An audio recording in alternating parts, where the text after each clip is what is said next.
आज हम लोग करंट अफेयर्स से कुछ प्रश्न करेंगे। अभी हाल ही में कुछ परीक्षाएं आयोजित होने वाली हैं, जिसमें समीक्षा अधिकारी की परीक्षा है।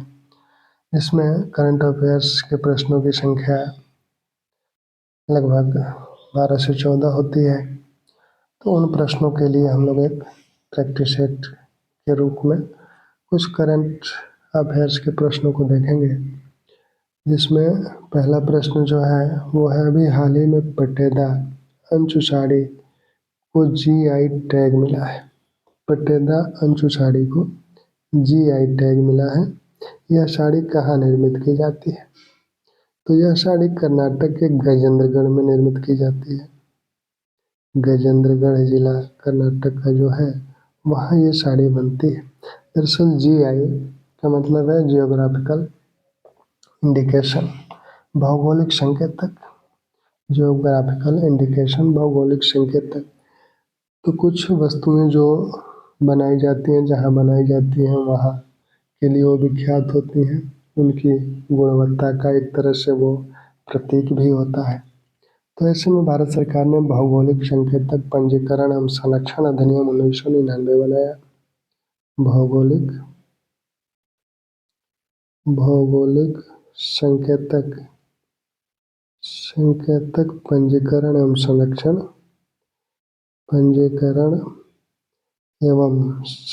अधिनियम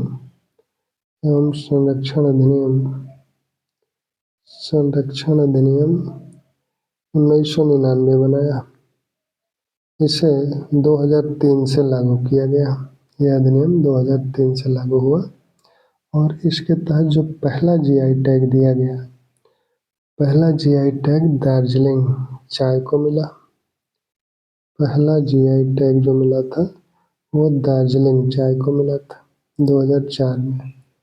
दार्जिलिंग चाय को मिला था 2004 में। अभी तक कुल 658 जीआई टैग मिल चुके हैं। 658 जीआई टैग मिल चुके हैं, जिसमें से सर्वाधिक उत्तर प्रदेश को जीआई टैग मिले हैं 77, उसके बाद तमिलनाडु, उसके बाद कर्नाटक। ठीक। दूसरा प्रश्न है, अभी हाल ही में चर्चा में रहे आर.एन. रवि कहाँ के राज्यपाल हैं? अभी हाल ही में चर्चा में रहे आर.एन. रवि, ये तमिलनाडु के राज्यपाल हैं। तमिलनाडु सरकार बनाम तमिलनाडु राज्यपाल का वाद सर्वोच्च न्यायालय में आया था और 8 अप्रैल 2025 को इस पर सर्वोच्च न्यायालय ने अपना डिसीजन दिया है। इसमें सर्वोच्च न्यायालय ने यह कहा कि राज्यपाल के पास जो विधेयक पारित होकर राज्य विधायिका द्वारा पारित होकर जो राज्यपाल के पास विधेयक जाते हैं अनुमति के लिए, उस पर राज्यपाल एक समय सीमा के अंतर्गत अनुमति दे दे। दरअसल हुआ यह था कि आर.एन. रवि, जो कि तमिलनाडु के राज्यपाल हैं, तमिलनाडु सरकार ने 2020 से लेकर 2023 तक कुल 12 विधेयक पारित करके उनके पास भेजा, लेकिन वो विधेयकों पर अनुमति नहीं दी है। तो यदि राज्यपाल विधेयकों पर अनुमति नहीं देंगे तो सरकार कार्य कैसे करेगी? इसी को लेकर तमिलनाडु सरकार सर्वोच्च न्यायालय गई और सर्वोच्च न्यायालय में 2 न्यायाधीशों की पीठ, जिसमें न्यायमूर्ति जे.बी. पारदीवाल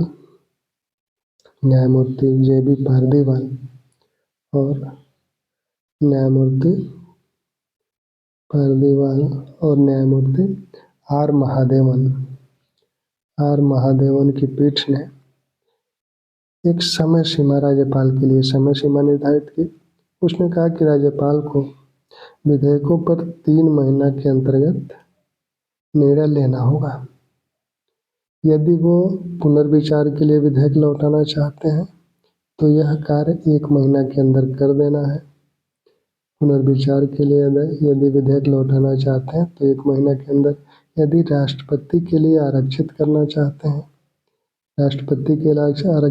चाहते हैं तो उसके लिए भी 3 महीने की समय सीमा सर्वोच्च न्यायालय ने निर्धारित की। इससे संबंधित जो अनुच्छेद है, अनुच्छेद 200 के तहत राज्यपाल विधेयकों पर अनुमति प्रदान करते हैं। अनुच्छेद 200 के तहत राज्यपाल विधेयकों पर अनुमति प्रदान करते हैं। अनुच्छेद 201 के तहत वो विधेयकों को राष्ट्रपति के लिए आरक्षित कर सकते हैं, राष्ट्रपति की अनुमति के लिए आरक्षित कर सकते हैं। अनुच्छेद 142 के तहत सर्वोच्च न्यायालय पूर्ण निर्णय देता है, किसी भी मामले में आदेश देता है, और इसी के तहत सर्वोच्च न्यायालय ने यह समय सीमा निर्धारित करके आदेशित किया है। ठीक, अगला प्रश्न है, किसकी 300वीं जयंती पर 300 रुपये का स्मारक सिक्का जारी किया गया? किसकी 300वीं जयंती पर 300 रुपये का स्मारक सिक्का? 300 रुपये का स्मारक सिक्का पहली बार जारी किया गया है, कलकत्ता टकसाल से यह सिक्का जारी होगा। अहिल्याबाई होलकर की स्मृति में यह सिक्का जारी किया गया है। अहिल्याबाई होलकर का जन्म 31 मई 1725 को हुआ था। ये इंदौर की शासिका थी, मालवा क्षेत्र की शासिका थी।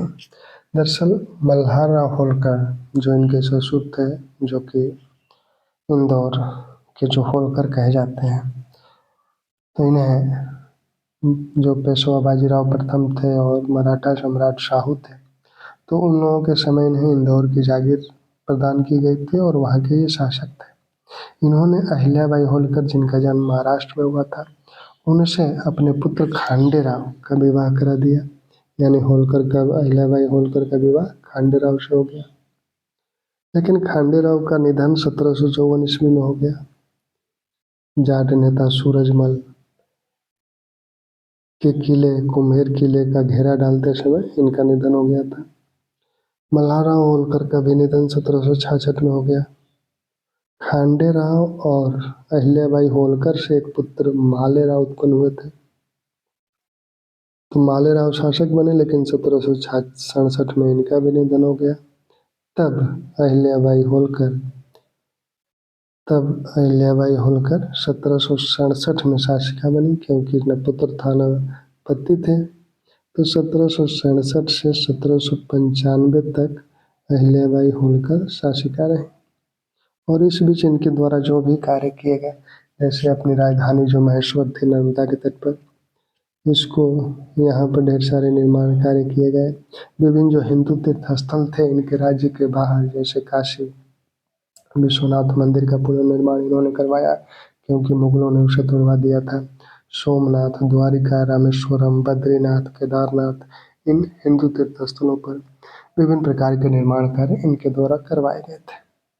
साथ में इन्होंने महिलाओं के लिए बहुत ही कार्य किया। बाल विवाह को नियंत्रित करने का प्रयास किया गया, विधवा पुनर्विवाह को मान्यता दिलाने का प्रयास किया गया। साथ में महिला शिक्षा के लिए इन्होंने प्रयास किया। इन्होंने एक महिला सेना का गठन किया। तो एक उदार और कुशल शासिका मानी जाती है।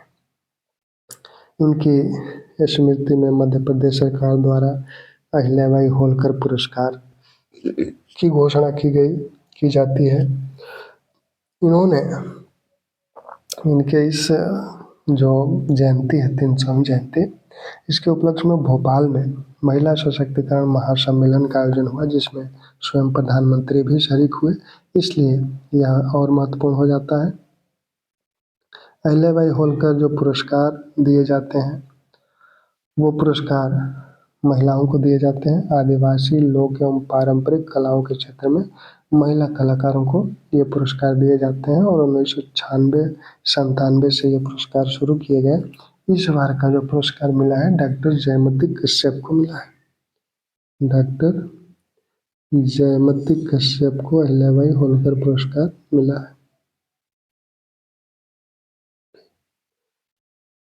अगला प्रश्न, निम्नलिखित में से किस स्थान पर सिंगापुर के इंस्टीट्यूट ऑफ टेक्निकल एजुकेशन की तर्ज पर भारतीय कौशल संस्थान की स्थापना नहीं की गई है? तो सिंगापुर के इंस्टीट्यूट ऑफ टेक्निकल एजुकेशन की तर्ज पर 3 संस्थान स्थापित किए जा रहे हैं। एक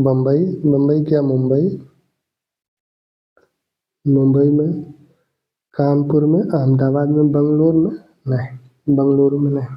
सबसे पहला 2016 में कानपुर में इस संस्थान की स्थापना का शिलान्यास माननीय प्रधानमंत्री द्वारा किया गया। माननीय प्रधानमंत्री जब सिंगापुर के दौरा पर गए थे, तो वो सिंगापुर का जो इंस्टीट्यूट ऑफ टेक्निकल एजुकेशन है, उसका भी दौरा किया और उसी से प्रेरित होकर वो भारत में भी इसकी तर्ज पर भारतीय कौशल संस्थान की स्थापना के लिए प्रयास किए। इसके तहत 3 संस्थान मुंबई, कानपुर, अहमदाबाद में स्थापित किए जा रहे हैं। इन संस्थानों का उद्देश्य क्या है? इन संस्थानों का उद्देश्य है कि जो चौथी औद्योगिक क्रांति की आवश्यकताओं के मद्देनजर छात्रों को कौशल विकास करके उन्हें तैयार किया जाए, यह इसका उद्देश्य है। इनमें से कौन सी शास्त्रीय भाषा नहीं है? देखिए, शास्त्रीय भाषाओं की अवधारणा 2004 से भारत सरकार ने शुरू की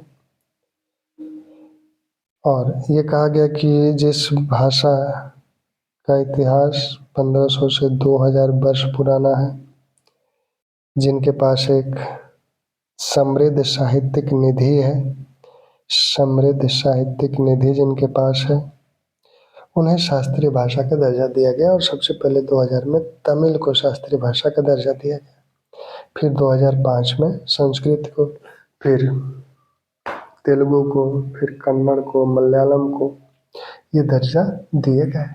2024 में मराठी को, प्राकृत को, पाली को, असमिया को और बांग्ला को, असमिया और बांग्ला, इन 5 भाषाओं को 2024 में शास्त्रीय भाषा का दर्जा दिया गया। गुजराती इसमें नहीं है।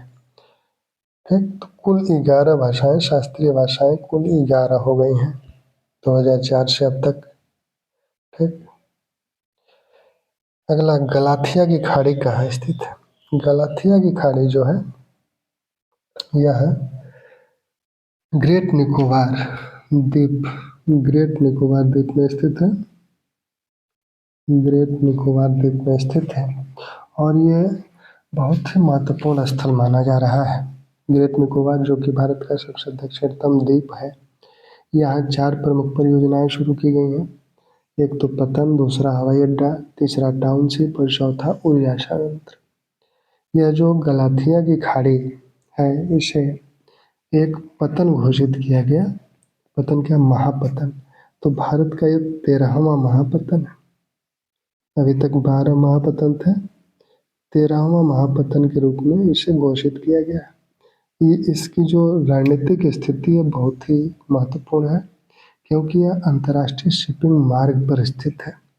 अंतर्राष्ट्रीय शिपिंग मार्ग पर, अंतर्राष्ट्रीय शिपिंग मार्ग पर स्थित होने के कारण इसकी रणनीतिक स्थिति बहुत ही महत्वपूर्ण है। पूर्व पश्चिम विश्व शिपिंग कॉरिडोर के निकट है।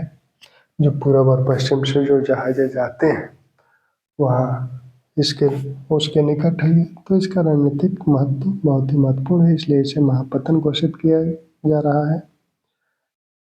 अगला, राष्ट्रीय औद्योगिक गलियारा विकास कार्यक्रम के तहत गठित होने वाले 12 नए औद्योगिक नगरों में से उत्तर प्रदेश के कितने नगर हैं? तो उत्तर प्रदेश के 2 नगर हैं नए। तो उत्तर प्रदेश के 2 नगर हैं। उत्तर प्रदेश के 2 नगर कौन कौन से हैं? अब उन नगरों को भी देख लिया जाए। तो उत्तर प्रदेश जो इसमें है, प्रश्न क्या है? राष्ट्रीय औद्योगिक गलियारा विकास कार्यक्रम। तो राष्ट्रीय औद्योगिक गलियारा विकास कार्यक्रम जो कि भारत के औद्योगिक विकास के लिए इसे माना जा रहा है कि यह मील का पत्थर साबित होने वाला है। इसके तहत 12 नए औद्योगिक नगरों के निर्माण की योजना है और ये जो 12 नए औद्योगिक नगर हैं, जिसमें विभिन्न प्रकार के सुविधाएं इस गलियारे के अंतर्गत प्रदान की जाएंगी, जिससे कि इन नगरों को एक बेहतर इंफ्रास्ट्रक्चर दिया जा सके और जो कि भारत के औद्योगिक विकास में एक महत्वपूर्ण भूमिका ये अदा कर सके। तो इसमें जो 2 नगर हैं, एक तो इलाहाबाद है, दूसरा जो उत्तर प्रदेश का नगर है वो संभवतः कानपुर है, लेकिन अभी मैं उसको आपको कंफर्म करके बता रहा हूँ कि दूसरा नगर कौन सा है? एक 12 औद्योगिक नगरों में एक तो इलाहाबाद है, दूसरा आगरा है। एक प्रयागराज प्रयागराज और दूसरा आगरा आगरा। ठीक, तो इन दोनों नगरों को ध्यान रखिएगा। ये प्रश्न बहुत संभावना है कि इसको पूछा जाए। सर्वोच्च न्यायालय का ध्वज किस रंग का है? सर्वोच्च न्यायालय का जो ध्वज है, सर्वोच्च न्यायालय ने अपना नया ध्वज जारी किया है जो नीले रंग का है। इस ध्वज की अन्य विशेषताएं हैं कि इस नीले रंग के पृष्ठभूमि पर सुनहले रंग का सर्वोच्च न्यायालय का भवन दर्शाया गया है गोल स्वरूप में, और उस पर संविधान को भी दर्शाया गया है। इस ध्वज में अशोक चक्र को भी दर्शाया गया है। ठीक, अगला प्रश्न है कि राष्ट्रीय समुद्री विरासत परिषद का गठन कहाँ किया जा रहा है? तो राष्ट्रीय समुद्री विरासत परिषद का गठन लोथल में किया जा रहा है। लोथल जो कि एक प्राचीन नगर है, हड़प्पा सभ्यता से जुड़ा हुआ नगर है। यह अपने गोदीवाड़ा के लिए विख्यात नगर है। एस.आर. राव ने इस नगर का उत्खनन करवाया था, इस स्थल का उत्खनन करवाया था। तो यहाँ राष्ट्रीय समुद्री विरासत परिषद का गठन या परिसर का गठन किया जा रहा है। ये इस परिसर में भारतीय तटरक्षक बल के लिए समर्पित एक गैलरी होगी। जो तटवर्ती राज्य हैं उनके लिए भी यहाँ एक गैलरी होगी। यहाँ लाइट हाउस संग्रहालय भी बनाया जाएगा जो कि विश्व के सबसे ऊंचा संग्रहालय होगा। तो इसकी कई विशेषताएं हैं। अहमदाबाद के निकट ये लोथल है। ठीक, अगला प्रश्न, उच्चतम न्यायालय में हाल ही में लगी न्याय की देवी की नई प्रतिमा में उनके बाएं हाथ में क्या दर्शाया गया है? दरअसल उच्चतम न्यायालय की लाइब्रेरी में एक नई प्रतिमा, न्याय की देवी की एक नई प्रतिमा स्थापित की गई। पहले से भी एक न्याय की देवी की प्रतिमा थी, लेकिन उस प्रतिमा और इस प्रतिमा में कई अंतर दर्शाए गए हैं। जो पुरानी प्रतिमा थी वो औपनिवेशिक शासन के संकेतों को धारण किए हुए थी। जैसे उस प्रतिमा में न्याय की देवी को गाउन में दिखाया गया था, इस नई प्रतिमा में वो साड़ी में दिखाई गई हैं। साड़ी में दिखाई गई हैं। उनके पुरानी प्रतिमा के बाएं हाथ में तलवार था, इस प्रतिमा के बाएं हाथ में संविधान को दिखाया गया है। पुरानी प्रतिमा के दाएं हाथ में तराजू था, इसमें भी दाएं हाथ में तराजू है। पुरानी प्रतिमा में आंख पर पट्टी लगी हुई थी, लेकिन इस नई प्रतिमा में आंख खुली हुई है, जो कि ये दर्शाता है कि कानून सबके लिए समान है और सबको समान दृष्टि से देखता है। ठीक, तो करंट अफेयर्स के कुछ प्रश्नों को हम लोगों ने आज देखा। फिर ऐसे ही हम लोग करंट अफेयर्स को प्रश्नों के माध्यम से कवर करने का प्रयास करेंगे।